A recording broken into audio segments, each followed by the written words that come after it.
অৰুণোদয় আঁচনিৰ গুৰুত্বপূৰ্ণ আপডেট লৈ আহিছোঁ।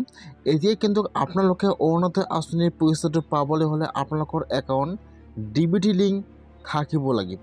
যদি আপোনালোকৰ একাউণ্টটো DBT লিংক নাথাকে তেনেহ'লে কিন্তু আপোনালোকে অৰুণোদয় আঁচনিৰ পইচা ৯,০০০ টকাটো লাভ নকৰিব।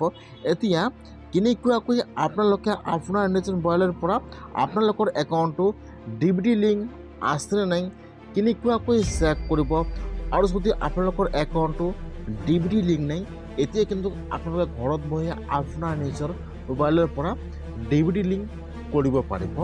কেনেকুৱাকৈ আপোনালোকে DBT লিংক চেক কৰিব আৰু আপোনালোকে DBT লিংক কৰিব, মই আজি এইটো ভিডিঅ'ত আপোনালোকক সম্পূৰ্ণ প্ৰচেছ দেখুৱাই দি আছোঁ।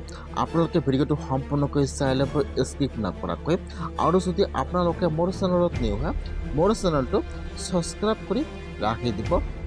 ফাৰ্ষ্ট দেখুৱাম যে আপোনালোকৰ একাউণ্টটো DBT লিংক আছেনে নাই কেনেকুৱাকৈ আপোনালোকে চেক কৰিব লাগিব। তাৰপিছত দেখিম যে কেনেকুৱাকৈ আপোনালোকে DBT লিংকটো কৰিব লাগিব। কেনেকুৱাকৈ আপোনালোকে আপোনাৰ একাউণ্টৰ DBT লিংকটো চেক কৰিব ফাৰ্ষ্ট সেইটো চাই লওক। এতিয়া আপোনালোকে ফাৰ্ষ্ট এইটো অপশ্যনত আহি যাব, আপোনালোকে UIDAI লিখি চাৰ্চ কৰি দিব। এতিয়া কিন্তু আপোনাৰ ওচৰত অফিচিয়েল ৱেবছাইটটো অ'পেন হৈ যাব। এনেকুৱাকৈ আপোনালোকে ফাৰ্ষ্ট আধাৰ কাৰ্ডৰ অফিচিয়েল ৱেবছাইটত আহি যাব। মই কিন্তু আপোনাৰ সুবিধাৰ কাৰণে ৱেবছাইটৰ লিংকটো মোৰ ডিছক্ৰিপশ্যনত দি দিছোঁ, আপোনালোকে ডাইৰেক্ট ক্লিক কৰি এইটো অপশ্যনত আহিব পাৰিব। আপোনালোকে ফাৰ্ষ্ট এইটো অপশ্যনত আহি যাব, হোৱাৰ পিছত আপোনালোকে ইয়াত আপোনাৰ ব্ৰাউজাৰটো ডেস্কটপ ছাইড কৰি ল'ব। এতিয়া আপোনাৰ ওচৰত সেইটো হোম পেজ অ'পেন হৈ যাব এনেকুৱাকৈ। এতিয়া আপোনালোকে ইয়াত চাব, ইয়াত ফিংগাৰৰ অপশ্যন দি আছে, তলত চাব দি আছে লগ ইন। এতিয়া আপোনালোকে লগ ইনৰ ওপৰত এবাৰ ক্লিক কৰিব। লগ ইন যেতিয়া আপোনালোকে লগ ইনৰ ওপৰত এবাৰ ক্লিক কৰিব এতিয়া কিন্তু আপোনাৰ ওচৰত এইটো পেজ অ'পেন হৈ যাব এনেকুৱাকৈ। এতিয়া আপোনালোকে ইয়াত চাব দি আছে ইণ্টাৰ আধাৰ নম্বৰ আৰু কেপচা। এতিয়া ফাৰ্ষ্ট আপোনালোকৰ ইয়াত যিটো আধাৰ কাৰ্ড নম্বৰ আছে এতিয়া আপোনালোকৰ আধাৰ কাৰ্ড নম্বৰটো ইয়াত বহাই দিব। ফাৰ্ষ্ট বহাই দিব আধাৰ কাৰ্ড নম্বৰ, তাৰপিছত ইয়াত যিটো কেপচা দিয়া আছে তাৰপাছত আপোনালোকে ইয়াত কেপচাটো বহাই দিব। কেপচাটো বহাই দি ইয়াত চাব তলত দিয়া আছে লগ ইন উইথ OTP। এতিয়া আপোনালোকে লগ ইন উইথ OTPৰ ওপৰত ক্লিক কৰিব। এতিয়া যিটো আপোনালোকৰ আধাৰ কাৰ্ডত ফোন নম্বৰ দিয়া আছে তাত কিন্তু আধাৰ OTP আহি যাব। এতিয়া আপোনালোকে ইয়াত এণ্টাৰ OTPটো বহাই দিব, বা ইয়াত আপোনালোকৰ আধাৰ কাৰ্ডৰ OTPটো বহাই দিব। OTPটো বহাই দি আপোনালোকে এতিয়া লগ ইনৰ ওপৰত ক্লিক কৰিব। যেতিয়া আপোনালোকে OTPটো বহাই দি লগ ইনৰ ওপৰত ক্লিক কৰিব এতিয়া কিন্তু আপোনাৰ ওচৰত আপোনাৰ ইয়াত প্ৰফাইলটো আধাৰ কাৰ্ডৰ অ'পেন হৈ যাব এনেকুৱাকৈ। এতিয়া আপোনালোকে ইয়াত চাব, ইয়াত কিন্তু বহুতো অপশ্যন দিয়া থাকিব এনেকুৱাকৈ। এতিয়া আপোনালোকে অলপমান তলত আহি যাব, ইয়াত চাব ইয়াত যিটো ফাৰ্ষ্ট নম্বৰ অপশ্যন দিয়া থাকিব বেংক ছেভিং ষ্টেটাছ। এতিয়া আপোনালোকে সেইটো অপশ্যনৰ ওপৰত এবাৰ ক্লিক কৰিব বেংক ছেভিং ষ্টেটাছ। এতিয়া কিন্তু আপোনাৰ ওচৰত এইটো হোম পেজ অ'পেন হৈ যাব এনেকুৱাকৈ। ধৰি লওক যে আপোনালোকৰ দুটা বা তিনিটা একাউণ্ট আছে, এতিয়া আপোনালোকৰ কোনটো একাউণ্টৰ সৈতে আপোনালোকৰ DBT লিংক হৈ আছে ইয়াত কিন্তু সেইটো একাউণ্ট শ্ব' কৰিব। ধৰি লওক আপোনালোকৰ 4-5টা একাউণ্ট আছে, এতিয়া ইয়াত যিটো DBT লিংক দেখুৱাব এতিয়া কিন্তু আপোনালোকৰ অৰুণোদয় আঁচনিৰ পইচা সেইটো একাউণ্টত আহি সোমাই যাব। সেইকাৰণে আপোনালোকে ইয়াত চাব, ক্লিক কৰিব, ইয়াত আপোনালোকৰ বেংকৰ নামটো শ্ব' কৰিব আৰু ইয়াত দেখুৱাই দিব এক্টিভ। এতিয়া ইয়াত যিটো আপোনালোকৰ বেংকৰ একাউণ্ট DBT লিংক সম্পূৰ্ণ হৈ আছে এতিয়া কিন্তু আপোনালোকৰ অৰুণোদয় আঁচনিৰ পইচা ৯,০০০ টকাটো সেইটো একাউণ্টত আহি সোমাই যাব, বা এইটো একাউণ্টৰ সৈতে আপোনালোকৰ আধাৰ কাৰ্ডটো কিন্তু DBT লিংক সম্পূৰ্ণ হৈ আছে। যদি লিখা থাকে এক্টিভ তেনেহ'লে কিন্তু আপোনালোকৰ DBT লিংকটো সম্পূৰ্ণ হৈ আছে, আপোনালোকে আৰু DBT লিংক কৰিব নালাগে। ধৰি লওক আপোনালোকে অৰুণোদয় আঁচনি আবেদন কৰাৰ সময়ত আপোনালোকে আন এটা একাউণ্ট জমা কৰিছিল, ইয়াত আন এটা একাউণ্ট শ্ব' কৰিছিল, নহ'লে আপোনালোকে একো চিন্তা কৰিব নালাগে। খালি আপোনালোকে চেক কৰিব যে আপোনালোকৰ একাউণ্টটো এক্টিভ আছেনে বন্ধ আছে। এতিয়া কিন্তু আপোনালোকৰ সেইটো একাউণ্টতে আপোনালোকৰ অৰুণোদয় আঁচনি পইচা ৯,০০০ টকা সোমাই যাব। আপোনালোকে এনেকুৱাকৈ DBT লিংকটো চেক কৰিব লাগিব। আৰু যদি আপোনালোকৰ ইয়াত শ্ব' কৰা নাই এতিয়া আপোনালোকে কেনেকুৱাকৈ আপোনাৰ একাউণ্টৰ সৈতে ডিবিটি লিংকটো সম্পূৰ্ণ কৰিব চাই লওক। এতিয়া আপোনালোকে ফাৰ্ষ্ট এইটো অপশ্যনত আহিব লাগিব। আপোনালোকে ইয়াত NPCI লিখি চাৰ্চ কৰি দিব। এতিয়া কিন্তু আপোনাৰ ওচৰত অফিচিয়েল ৱেবছাইটটো অপেন হৈ যাব এনেকুৱাকৈ। এতিয়া আপোনালোকে ফাৰ্ষ্ট ইয়াত আপোনাৰ ব্ৰাউজাৰটো ডেস্কটপ চাইট কৰি ল'ব। মই কিন্তু আপোনাৰ সুবিধাৰ কাৰণে অপশ্যনৰ লিংকটো মোৰ ডিছক্ৰিপশ্যনত দি দিছোঁ। ডাইৰেক্ট ক্লিক কৰি এইটো অপশ্যনত আহি যাব। ইয়াত চাব এইটো অপশ্যনত আহি ইয়াত চাব 2 নম্বৰত দিয়া আছে কাষ্টমাৰ। আপোনালোকে কাষ্টমাৰত ক্লিক কৰিব। ইয়াত চাব ইয়াত যিটো 4 নম্বৰ অপশ্যন অপেন হৈ যাব ভাৰত আধাৰ ছেটিং এনেবলাৰ।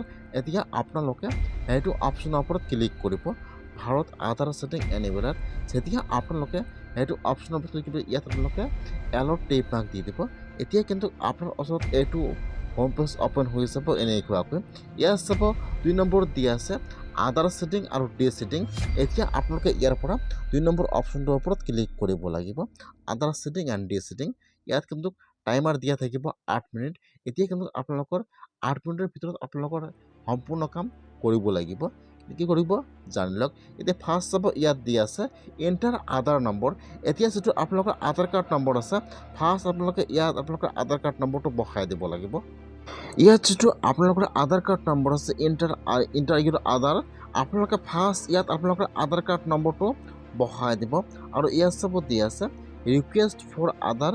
ইয়াত চাব যিহেতু আপোনালোকে আপোনাৰ একাউণ্টৰ সৈতে ডিবিটি লিংক সম্পূৰ্ণ কৰিব সেইকাৰণে আপোনালোকে ইয়াত ছেটিঙত টিপ মাৰ্ক দিব। তাৰপিছত ইয়াত চাব দিয়া আছে ছিলেক্ট ইয়ৰ বেংক। এতিয়া আপোনালোকে ছিলেক্টত ক্লিক কৰিব। এতিয়া ইয়াত কিন্তু সকলো বেংকৰ নাম শ্ব' কৰিব ইয়াত এনেকুৱাকৈ। এতিয়া যিটো আপোনালোকৰ বেংকৰ নাম আছে বা যিটো আপোনালোকৰ বেংকৰ পাছবুক আছে আপোনালোকে ইয়াত আপোনালোকৰ বেংকৰ নামটো চাৰ্চ কৰিব লাগিব বা ইয়াত চাব লাগিব। এতিয়া ইয়াত যিটো আপোনালোকৰ বেংকৰ নাম আছে আপোনালোকে ইয়াত চালে ইয়াত আপোনালোকৰ বেংকৰ নামটো ছিলেক্ট কৰি লৈ ল'ব। তাৰপিছত ইয়াত চাব ইয়াত 3টা অপশ্যন দিয়া আছে। যদি আপোনালোকৰ বেংকৰ সৈতে ডিবিটি লিংক নাই তেনেহ'লে আপোনালোকে ইয়াত ভেৰিয়াছ ছেটিঙত টিপ মাৰ্ক দি দিব।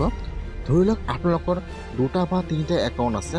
এতিয়া আপোনালোকে অৰুণোদয় আঁচনিত যিটো বেংকৰ একাউণ্ট জমা কৰিছে আপোনালোকৰ সেইটো বেংকৰ একাউণ্টৰ সৈতে ডিবিটি লিংক নাই। এতিয়া আপোনালোকৰ আন এটা বেংকৰ একাউণ্টৰ সৈতে ডিবিটি লিংক আছে তেনেহ'লে আপোনালোকে সেইটো চেঞ্জ কৰিব পাৰিব। ইয়াত চাব এইটো 3 নম্বৰ অপশ্যন দি আছে movement from one bank to আদাৰ বেংক। এতিয়া ধৰি লওক আপোনালোকৰ বেংকৰ একাউণ্ট ডিবিটি লিংক আন এটা বেংকৰ হৈ আছে আপোনালোকে এতিয়া আন এটা বেংকত চেঞ্জ কৰিব তেনেহ'লে আপোনালোকে ইয়াত যিটো 3 নম্বৰ অপশ্যন দি আছে আপোনালোকে ইয়াৰ পৰা সেইটো অপশ্যনত টিপ মাৰ্ক দিব লাগিব যে মোৰ ডিবিটি লিংকটো মই সেইটো বেংকৰ একাউণ্টৰ সৈতে কাটি দিম, সেইটো বেংকৰ একাউণ্টৰ সৈতে কৰিম। আপোনালোকে তেনেহ'লে আপোনালোকে ইয়াত যিটো 3 নম্বৰ অপশ্যন দি আছে মুভমেণ্ট আপোনালোকে এতিয়া মুভমেণ্টত টিপ মাৰ্ক দিব লাগিব। আৰু যদি আপোনালোকৰ একাউণ্টৰ সৈতে ডিবিটি লিংক নাই তেনেহ'লে আপোনালোকে ইয়াত যিটো 1 নম্বৰ অপশ্যন দি আছে ফ্ৰেছ ছেটিং আপোনালোকে ইয়াৰ পৰা ফ্ৰেছ ছেটিঙত টিপ মাৰ্ক দি দিব। এতিয়া ইয়াত চাব দি আছে এণ্টাৰ একাউণ্ট নম্বৰ আৰু কনফাৰ্ম একাউণ্ট নম্বৰ।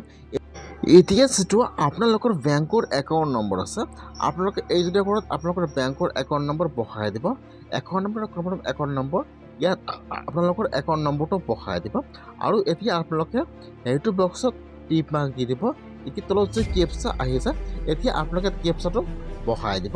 কেপচাটো বহাই দি আপোনালোকে এতিয়া টাৰ্মিনেলৰ ওপৰত ক্লিক কৰিব। এতিয়া যিটো আপোনালোকৰ আধাৰ কাৰ্ডত ফোন নম্বৰ দিয়া আছে তাত কিন্তু আধাৰ OTP আহি যাব। এতিয়া আপোনালোকে আধাৰ কাৰ্ডৰ OTPটো বহাই দি আপোনালোকে আৰু এবাৰ টাৰ্মিনেলত ক্লিক কৰিব। এতিয়া কিন্তু আপোনালোকৰ বেংকৰ একাউণ্টৰ সৈতে আপোনালোকৰ ডিবিটি লিংকটো মাত্ৰ 12 ঘণ্টাৰ ভিতৰত সম্পূৰ্ণ হৈ যাব। সেইকাৰণে যিসকলৰ ডিবিটি লিংক কৰা নাই আপোনালোকে এনেকুৱাকৈ আপোনালোকৰ বেংকৰ একাউণ্টৰ সৈতে আজিয়ে ডিবিটি লিংকটো সম্পূৰ্ণ কৰি লওক। আৰু যদি কৰা আঁচনি আপোনালোকে নাজানে তেনেহ'লে আপোনালোকে আধাৰ কাৰ্ডৰ অফিচিয়েল ৱেবছাইটত যাই আপোনালোকে আপোনালোকৰ একাউণ্টৰ সৈতে ডিবিটি লিংক আছে নাই আজিয়ে চেক কৰক। নহ'লে কিন্তু আপোনালোকে অৰুণোদয় আঁচনি পইচা 9,000 টকাটো লাভ নকৰিব। অৰুণোদয় আঁচনি পইচা কিন্তু 10 মাৰ্চত একেলগে 9,000 টকা সোমাই যাব। আজি অৰুণোদয় আঁচনিৰ গুৰুত্বপূৰ্ণ আপডেট আহি গ'ল। আপোনালোকে 10 মাৰ্চত লাভ কৰিব